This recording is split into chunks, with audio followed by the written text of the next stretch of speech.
Welcome to Imperial. Yeah. Here we are, standing with Jim Stever. What do you got to tell us about and this Corey one? Schreiber.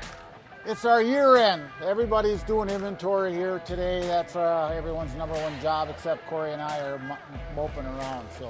But we're going to look at some of the things we do here. There's a lot of variables. Here's a nice 2,000-gallon stainless steel tank. This is equipped with a 4310 blower. He's got a custom Haney hose reel up here. Wireless remote package. Yep, remote control. He's really got this rig packed. Come on over here. Backup camera. Heated jackets. Yeah. So as you can see, this job is still in process. This great big cat jetter is going on here. And here's another one that's going out. This is a 3,800-gallon carbon steel, painted of course. Big ass Western Star. The good old traditional Gardner Denver Wittig vane pump. That's what the customer wanted. This is actually a second or third unit from the same customer. Little garbage rack he wanted. Custom tool rack, garbage rack. Heated collars on the back of this one. Couple work lights, backup camera. More people are going with them. You know, most of the units we're selling getting backup cameras. Another variation of the strobes. Even here, he wanted the round hose hooks. Otherwise, we have our traditional flat ones that you see often. But we wanted to show some of the details we do, like on this carbon steel tank. Everything is welded 100%. Even this conduit, there's conduit on both sides. Welded 100%. That's all against, you know, bleeding of rust. Here's another champion. This is one of Corey's jobs. Yep. Yeah, Miller Septic bought several trucks from us. He does it a little different. He likes a diamond plate on the back of the head as well. He usually wraps his whole tank, so it kind of fits in well. But we got some nice boxes on the bumper. You know, this has a wireless remote control, so he's got all air valves on it. It's got 4310 blower on the driver's side, and on the passenger side, he gets a jetter and a water tank. So really no room for boxes on the frame. That's why we go ahead and put them right on the bumper. And we can offer that on any stock package as well, the bumper boxes. He's got a custom snake rack in here. Oh yeah. Right here. Yep, so he's got this under his box so he can, you know, carry a lid and a snake.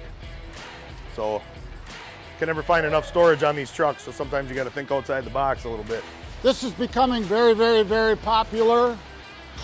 You guys have probably seen this in our videos. And then that's got a guard on there so it doesn't bang against back of the nice cab. for shovels and probes or whatever you need to carry. Yep.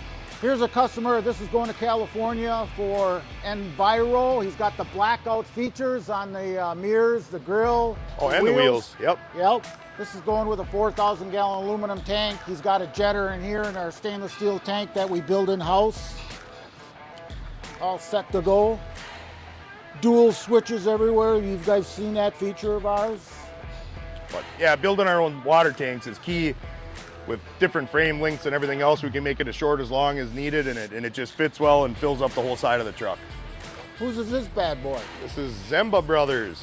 Zemba. Yep, so that's a hoist. It doesn't have the full door on it, but that's going to be a hoist unit. Just kind of doing a pre-test fit before paint, make sure we don't have to scarf paint and weld anything else to the barrel. 4310 blower? Yep, 4310 blower. So like on this here, we welded stainless steel hose hooks, and then we have some guides for the coolant lines for the heated jackets.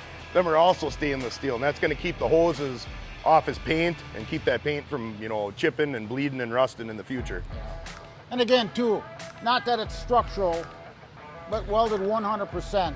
So once this is all blasted, primed, and painted, you know, if this is not welded 100%, it'll be bleeding rust down the road in short order. So these are things that we picked up on. That's our common practice. And looking at some of our features on the aluminum tanks, I like to point out, when you see these skids right here,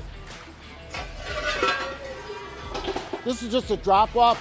We engineered this. We paid the tool and die maker. We own the extrusion. They're extruded out in town here, and we can get them in any length. What you're looking at here is our double leg skid, and you can see no matter how that wraps on the barrel, it's gonna follow that contour. And I point that out because we feel it's very important. Many of the other companies just have the aluminum angle iron, which are just butt welded into the tank. So, but this is going to cup it on both legs. This is welded 100%, 360 degrees. We feel that's an important feature. And again, when it comes to all of our wiring, you can see how that conduit comes back here. Nothing is exposed, road rash, mud, snow, ice. Going back to how we put pads on here on the aluminum, and the hose hook is welded to here, not base metal. But if you look real close right here, we double plate every belly of all aluminum tanks, and that runs full length from front to rear, left to right. The skids are welded to that pad and not base metal. The hose trays are welded to that pad and not base metal. And we feel that's very important. We've been doing that since day one. Well, we just wanted to walk you through the shop a little bit and show you some of the features, some of the things we offer, and just show you why we feel we make one of the best tanks in the industry. Happy New Year, Pumpas! Pumpas.